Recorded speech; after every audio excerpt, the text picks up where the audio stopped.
Hello everyone, ಇವತ್ತಿನ ವಿಡಿಯೋದಲ್ಲಿ ನಾವು ಇನ್ಸ್ಟಾಗ್ರಾಮಲ್ಲಿ ನೀವು ಬರೋ ಪೋಸ್ಟಿಗೆಲ್ಲ ಲೈಕ್ ಬಟನ್ನ ಒತ್ತಿರ್ತೀರಲ್ಲ, ಹಾಗೆ ಒತ್ತಿರುವಂಥ ಎಲ್ಲ ಪೋಸ್ಟಿನ ಲೈಕ್ನು ಒಂದೇ ಕ್ಲಿಕ್ಕಲ್ಲಿ ಹೇಗೆ ಅನ್ಲೈಕ್ ಮಾಡೋದು ಅಂತ ಇವತ್ತಿನ ವಿಡಿಯೋದಲ್ಲಿ ನೋಡೋಣ.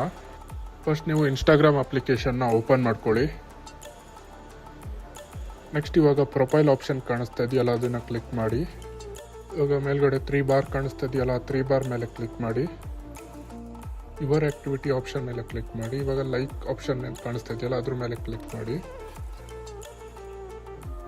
ಇವಾಗ ನೀವು ಲೈಕ್ ಮಾಡಿರೋ ಎಲ್ಲ ಪೋಸ್ಟು ಇಲ್ಲಿ ಶೋ ಆಗುತ್ತೆ. ಇವಾಗ ನೀವು ಮೇಲ್ಗಡೆ ಸೆಲೆಕ್ಟ್ ಆಪ್ಷನ್ ಕಾಣಿಸ್ತಾ ಇದೆಯಲ್ಲ ನೋಡಿ. ಇವಾಗ ನೀವು ಯಾವ ಪೋಸ್ಟನ್ನ ಅನ್ಲೈಕ್ ಮಾಡಬೇಕು ಅಂತ ಇದ್ದೀರಾ ಆ ಪೋಸ್ಟ್ ಮೇಲೆ ಸೆಲೆಕ್ಟ್ ಮಾಡ್ಕೊಳ್ಳಿ.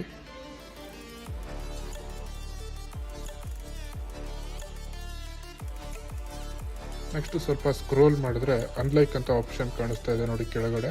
ಆ ಅನ್ಲೈಕ್ ಆಪ್ಷನ್ ಮೇಲೆ ಕ್ಲಿಕ್ ಮಾಡಿದ್ರೆ ನಿಮ್ಮ ಎಲ್ಲ ಲೈಕ್ ಮಾಡಿರೋ ಪೋಸ್ಟು ಅನ್ಲೈಕ್ ಆಗುತ್ತೆ. ಇದೇ ಥರ ಹೆಚ್ಚಿನ ವಿಡಿಯೋಗಾಗಿ ನಮ್ಮ ಚಾನಲ್ ಸಬ್ಸ್ಕ್ರೈಬ್ ಮಾಡೋದನ್ನು ಮರಿಬೇಡಿ.